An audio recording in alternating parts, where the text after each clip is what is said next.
Hey, what is up guys? Welcome back to another video. So today I'm actually going to be talking about eBay and how to price your items correctly so you don't make the mistake of either not getting your item sold or selling it for too little of a price where you're not going to be able to make too much profit on the phones and therefore wasting your time. So with that said, let's get into the video.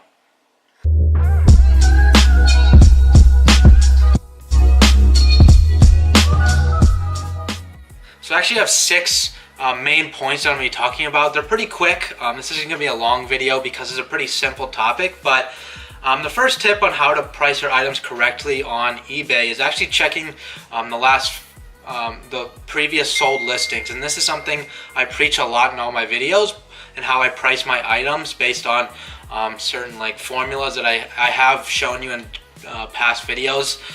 Specifically the one that how to flip phones for beginners, but I basically check the last 5 sold listings. So I'll go to the sold listings box on the left hand side, I'll click sold listings, and then you can see what the price of the phone is selling for. So first I'll actually put in the exact specs of the phone, whether it's cracked or perfect condition, whatever the gigabyte is, the model of the phone, and what carrier it is. So then I'll click the sold listings, and I'll see the past 5 phones of that same exact phone that I would be selling, taking the average of those 5 prices, and then taking off the $100 profit or whatever. But that's kind of the secret formula to how I'm able to sell my phones. And I have very few phones that I've sold on eBay that I actually have not sold because of this pricing strategy. So definitely use it because it does work. I am proof of that. But one thing that you should take into note with these last 5 soldings, one thing you're going to see is some people are top rated sellers. If you're a top rated seller, you could sell for your phones for a lot more, or not a lot more, but a little bit more than the average seller on eBay. So those phones are going to fluctuate and obviously increase if you take into account in the last 5 phones that are average. Let's say one of them is a top rated seller, that phone's going to be significantly higher than the average of the other phones. So that'll obviously increase your average and might make it harder to sell your phone. So ignore the top rated seller sold listings. That is a pretty cool tip. Second point is actually going to talk about fixed price or auctioning your phone. So with me, 99% of the time I do fixed price. That is because before I actually buy a phone, I know exactly the amount of profit based on doing that certain formula with the 5 average of the last 5 sold phones.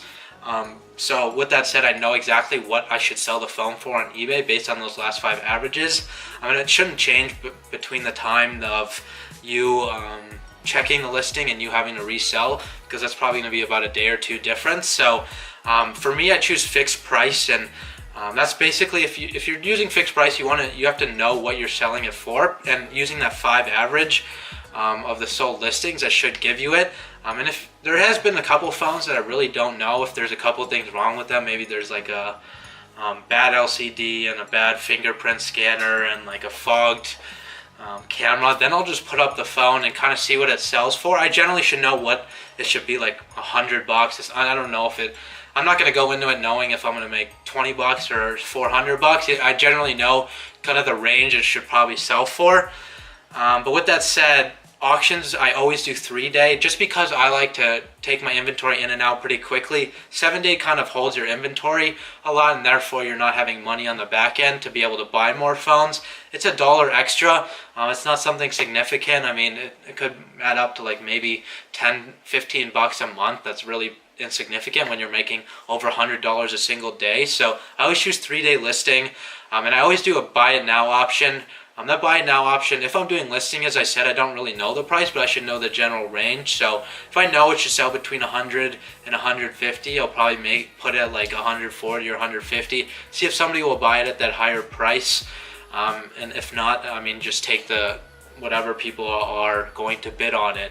And with that said, I always start my phones at $9.95. A lot of people start a little bit aggressive, but with me, if I start any phone at $9.95, I know it's going to get traction.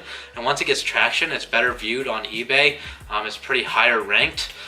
So with that said, if you're listing it a $500 phone and you put it for $300, yeah, somebody's going to bid on it, but there's not going to be too many bids. If there's 50 bids on your phone because you start at $9.95, they're going to have more traction on eBay and more people are going to recognize that. I don't really know eBay's algorithm for it, but I know it works for me.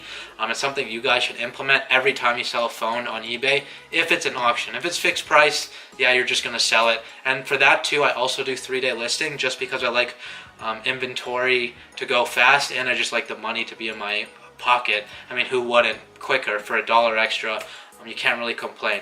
In terms of timing the phone, I actually list between either 9 a.m. to 3 p.m. And if you go anything outside of that, think about it. Are you really on eBay before 9 a.m. or are you on eBay a little bit later? You could do like 5 up to 6 p.m. honestly. Anything after that, it gets kind of dicey because if you're doing an auction, nobody might see that ad because not many people are on. You want to list items at a time where there's a lot of traction on eBay. This applies more for auctions, but fixed price, you do generally want to also follow this because the time it expires, if it expires at 3 a.m., most likely it's not going to sell if there's like an hour left because nobody's on eBay. If it's an hour left and it's at noon, there's more chance that somebody's going to see that because a lot of people will see which phones are expiring soon and therefore buy it. The next point is there's going to be an option that says best offer. I never click that box because I've generally had problems with it. One thing I've noticed with best offer kind of bids that people will give you is the people that give you the bids are actually scammers. So as you know, there's a lot of scammers on eBay. So I never click the best offer because I've had bad experience with many people not paying after a best offer. So I just avoid that option. And if somebody wants to negotiate, like obviously a best offer is going to be something lower than what you actually listed it for. This applies for buy it now. People negotiate through messages. You can send an offer through messages if you're willing to pay a price that somebody offered, because then you send that message that says send offer, you give the price and they'll accept it, and then you go through your general payment, shipment and whatever. If there's a best offer, a lot of the people that are scammers will tell you that. They'll make you mark it as sold, and then they'll send you the BS kind of eBay email where they act like it's in your account, but you actually never get the notification that the money comes in your PayPal. So just my advice, never click best offer. It's just it's something you should avoid, especially because it's not necessary at all. Another point is I've seen kind of people ask me, because they have an option for donations. So I don't exactly know how much it donates, but it's got to be a percentage of your sale or maybe even $1 or something like that. But I never really make the donation box. Some people think that that'll attract more buyers, but people on eBay buying $600 phones don't really care about a donation at all. So it really doesn't affect. I actually tried it once and it didn't make any difference. So, and the last thing is no sales tax. So I never put sales tax. That just adds to the price. You don't want to have hidden fees in the whole eBay system.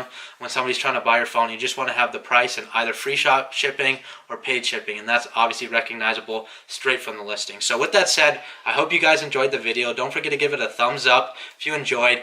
Subscribe to join the family. Leave a comment down below if you have any suggestions on video ideas. And with that said, I'll see you guys tomorrow in the next video.